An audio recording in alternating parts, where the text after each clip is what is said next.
internally, is this going to be something that helps this team or hurts this team? What we saw this past weekend, they looked fantastic. But what I saw yesterday got me excited about the Rams. And I know I'm jumping all around because one week is the Seattle Seahawks for me, another week is that's the NFC West. We said this was going to be the best division, so I'm not going to apologize for loving a new team every week because they're showing up week in and week out.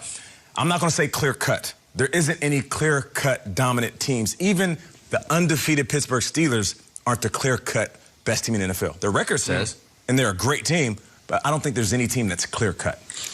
The Saints are an enigma to me because they continue to win, but the quarterback situation is still a great unknown. They beat the Falcons, and Taysom Hill played a very conservative style and was efficient and was fantastic in that victory. Now they've got to do it again, and then eventually Breeze, there's going to be a decision to be made. Yeah. Sean Payton. It's almost like you can't lose, but you also can't win. So say Taysom does something similar to what Teddy Bridgewater does and goes 5-0 over the next 5 weeks, or 4-0, and Breeze's like, all right, I'm healthy, coach. That is a tough decision after 11 cracked ribs from Drew Brees, and Taysom's got this team rolling. Like, the Bridgewater deal last year was really interesting because it happened in September and October. And I was like, all right, Brees is going to come back late October, get him in, get him going, and now he's our guy. I think Drew Brees deserves a chance to return, but if Taysom Hill takes this team on his shoulders, that is a fascinating dynamic for Sean Payton, and one that he is a far more qualified and better judge of what he needs and what he needs to make, because it's going to be very difficult to take Taysom Hill off the field if they continue to win. And yet when you get to the playoffs, are you really going to trust Taysom Hill in the playoffs, going up against Tom Brady, going up against Russell Wilson, going up against Aaron Rodgers? We've got Drew Brees on the bench, or are you going to say, am I playing Drew Brees with fractured ribs and just coming off that against Aaron Rodgers? This defense is good. The Saints are great. They're going to be the #1 seed if they continue to do this. I don't know what to make of them come January because a big decision is likely looming. I don't think beating the Falcons twice and the Broncos is going to give him that hesitation. I think if Taysom is allowed to play and Drew's still out when they face the Chiefs, the only team with a winning record, the rest of the way, then it might be. I just don't think 2 wins over the Falcons and the Broncos and maybe the Eagles, whoever, is going to get you a chance to start in the playoffs or to start whenever Drew Brees is back. I think it's fair to say if he has to play against the Chiefs and beats them or does really well against them, then it's a decision. Do you think there's a quandary of a healthy Drew Brees? That's what I'm saying. No, I'm saying health. Explain that. You think he might be sitting him because we're going to stick with him? No. He's not right. Brees is supposed to come back in 3 weeks, and we say, okay, 3 weeks. That's what Ian Rappaport said. And he fractured 11 ribs. So he bruised 11 ribs. You only have 24 ribs. Like, he comes back, and Brees says, okay, coach, I'm ready to go. That's a decision to be made. I don't know if you want a 100% healthy Taysom Hill who's winning games, or Brees coming off a serious injury where he had the shoulder injury before that and all these other things. Like, I just think that if this team gets hot and gets winning and the team starts to believe on Taysom Hill, yes, it's Drew Brees' team. Of course it is. That's going to be a real heart-to-heart, though, on what we do, because last year they went back to Brees. Who knows what would have happened if Bridgewater was the guy? I think even over the next month, I completely trust the Saints, even with Taysom. I'm in on them, mostly because I like Peyton and I like what I saw last week. I just don't like the NFC. Like, I'm looking at this proud conference and the George Halas Trophy and all the... Who's good? I like the Rams a lot. Never mind who's good. Who's great? Yeah, that's it. The Saints are great, I think, even with Taysom. And I think the Rams are getting great. But just a quick whip around. Packers, the Bears, nope. The NFC East, ridiculous. The Buccaneers in the South, like, who is jumping out is right now like, I'm into them. Last night you watched the Rams. Are you like, Rams? I'm not. I am.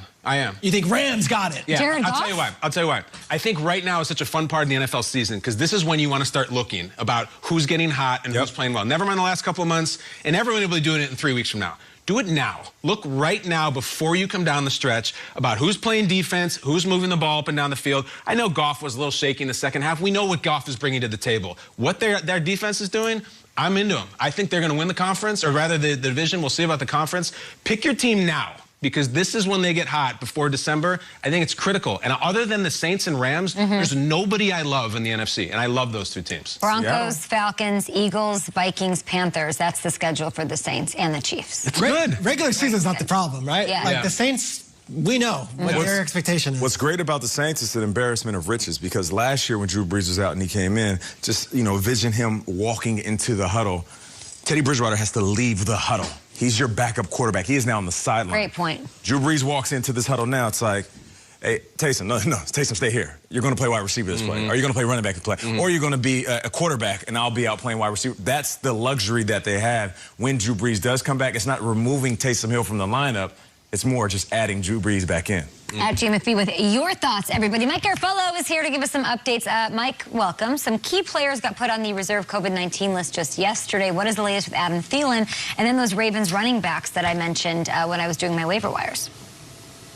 Yes, so Adam Thielen on the reserve COVID-19 list. Now, the teams don't announce whether that means it's a positive test or a close contact, so still working to figure out what the situation is there with Adam Thielen. If it is a positive test, that'll be a 10-day minimum waiting period that he will be out of action. If it's a close contact, he could be cleared by this weekend. So we'll see what more we can learn about Adam Thielen as we go along here. Meanwhile, Tom Pelissero and I are told that the Vikings are actually holding their building closed this morning right now as they await their test results. Seems to be some sort of a delay there, so they want to make sure that they don't have any widespread positives before they let anyone in the building this morning. And Kay, you mentioned the Ravens, Mark Ingram and J.K. Dobbins on the reserve COVID-19 list after testing positive. They will not play on Thursday against the Steelers, so Gus Edwards will lead the charge out of the backfield there. They think highly of him. They think he's actually one of the more overlooked players in the league. Well,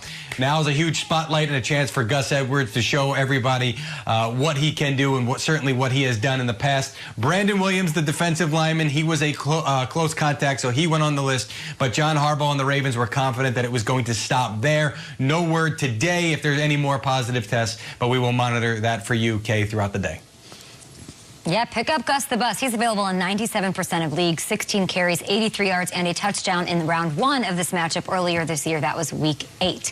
You're welcome. And thank you, Mike Garofalo. We've got Thanksgiving Day turducken action, and we get it kicked off for you on Good Morning Football. On Thanksgiving, we're here, we're live. Texas.